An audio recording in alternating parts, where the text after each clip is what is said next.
Live from Pix 11 with today's top 11 stories. It's the Pix 11 Midday News with John Muller. Good afternoon. Welcome to Midday with me, John Muller. Here are your top 11 stories on Pix 11. Number one, the criminal case has been put on hold against the father of those twins who died in the hot car last week. The Bronx district attorney will not put the case against Juan Rodriguez before a grand jury pending further investigation. Now, the family's lawyer says this is a step in the right direction. Everyone should be mindful to the fact that Mr. Rodriguez, from day one in this case, consented. He gave a full statement, including the timeline and the history in terms of how this happened. Mr. Rodriguez consented to a full search of his phone, of his car. He has nothing at all to harbor and hide other than to feel misery and sorrow about what happened in this case. Well, the one-year-old twins were found unresponsive in the back seat of his car. They were there for 8 hours. Rodriguez says he forgot to drop them off at daycare. The next court date will be August 27th. Number two, crews worked to get a car out of a huge sinkhole that opened up in Bushwick, Brooklyn. Take a look. Air 11 over the scene this morning. The car was finally removed. That huge hole still remains. It's near the intersection of Evergreen Avenue and Decatur Street. It blocks 2 lanes of traffic in front of apartments and businesses. Crews located a break in a 30-foot sewer that runs under the street. They have started those repairs, and there is water and sewer service. 5 firefighters injured early this morning at a warehouse fire in Brooklyn. The flames breaking out just after midnight at a restaurant supply warehouse in Greenpoint. No one was inside the building at the time, and the injuries to the firefighters are said to be minor. Officials say nothing about the fire appears suspicious. Number 4, police have arrested a man suspected of setting a string of fires in New Jersey last week. Marcus Wise of Roselle was charged with arson, attempted aggravated arson, burglary, and criminal mischief. Officials in Linden say on July 25th there were fires set at a business, a vacant home, and a dumpster. Cops say they picked up Wise that night, and they say he had a lighter, a piece of cardboard, and a can of WD-40. Number 5, police have arrested the man accused of dousing water on an NYPD traffic agent, 2 of them in Queens. This happened last week in Woodhaven. 35-year-old Stephen LaRosa of Brooklyn, now charged with harassment. This arrest comes after lawmakers introduced legislation to make it a felony to splash water on duty officers. All right, a man pushed onto the subway tracks during a fight this morning. Take a look. You can see emergency responders putting someone onto a stretcher. This happened at the Broadway Lafayette station around 10 a.m. The man suffered cuts to his head and was helped back to the platform by police.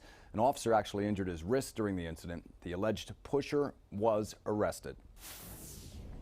Some heated comments during last night's Democratic debate in the Motor City. Lots of local issues at play, among them the Eric Garner case. Pix 11's Henry Rossoff has more from the spin room.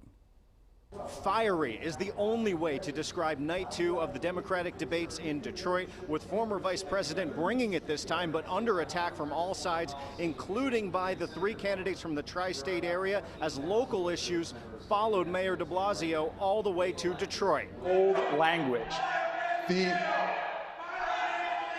On night 2, protesters began the evening by bringing the death of Eric Garner and Mayor de Blasio's New York City record front and center during opening statements. We caught up with them after they were ejected from the historic Fox Theater. And we came to make it clear to Bill de Blasio that he's not going to be able to export his brand of police accountability across the nation. Meanwhile, it was getting contentious inside as well. Vice President Joe Biden seemed more prepared than he was in Miami and ready for a fight, challenging the other candidates about how they'd pay for their health care plans. And I don't know what math you do in New York.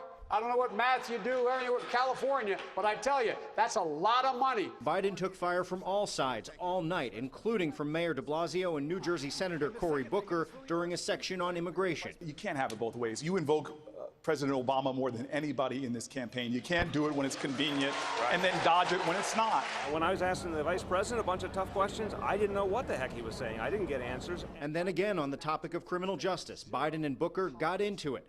Booker attacking Biden's record of supporting crime legislation, and Biden responding by attacking Booker's time as mayor of Newark, leading to this exchange. Mr. Vice President, there's a saying in my community, you're dipping into the Kool-Aid and you don't even know the flavor. You need to come to the city city of Newark. Meanwhile, Senator Kirsten Gillibrand struggled to gain traction at times, but did have a couple of moments that were well received by the audience of 3,500. As a white woman of privilege who is a U.S. Senator running for President of the United States, it is also my responsibility to lift up those voices that aren't being listened to. In Detroit, Henry Rossoff, Pix 11 News. Henry, thank you. All right, Puerto Rico's House and Senate holding a special session to pick a new governor. Disgraced Governor Ricardo Rosselló says he has chosen former congressional representative Pedro Pierluisi to be his successor. Now, it's unclear if a vote will happen today. Rosselló says he'll officially resign tomorrow. Let's take a look at the forecast. Mostly sunny skies this afternoon, much lower humidity. Friday starts nice, but clouds do increase in the afternoon. We could see a scattered shower or thunderstorm mainly south of the city. Another risk of showers and thunderstorms on Saturday. Rolling Stones fans may not have time on their side when they leave tonight's concert at MetLife Stadium. They could have to wait as long as 2 hours or even more to get a New Jersey Transit train. That's the warning from the transit agency, which is the same one they gave to fans of the K-pop group BTS before their recent show. Finally, the Pix 11 archives are honoring the Yankee great Thurman Munson this week. He died 40 years ago on Friday. There's rare footage of Munson talking to Jerry Gerard of WPIX at his last spring training in 1979. 11 alive. Thurman Munson, and people have been asking me, Jerry, what is it with this guy? Is he that nasty? Is he moody? Well, let's face it, he's not the most sociable guy in the world. I said good morning to him last week. I just got a reply in the mail. But this is the way he goes with the personal responses.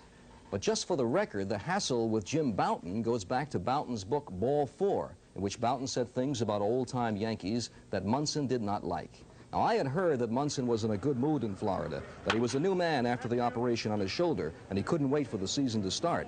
What a change from 1978, when he wouldn't talk to anybody from the press during spring training. Now he's different. Well, I was hurt a lot last year, and I guess my mind wasn't my own a little bit, and I'm really optimistic about playing baseball. I had a bad incident yesterday with a guy that I told 3 times just to leave me alone, and that's the way I wanted it. And I have a lot of respect for Mickey Mantle, and Ellie's a good friend of mine, and Ralph Falcon, and that's just the way that I wanted it. So I come down and try to get in shape and have a good time, and I get in trouble already. How is the shoulder? How does the arm feel when you throw? It's weak. It feels good. I think it's going to be, 3 or 4 weeks yet before I'm really going to be able to throw like I'm going to be able to want to. What's your gut feeling so far down here about the ball club? I just don't think there's going to be any rot start this year. 1979. For more on all these stories, make sure you tune into the Pix 11 News at 5 and 6. I'm John Muller. Thanks for watching. This has been the Pix 11 Midday News with John Muller.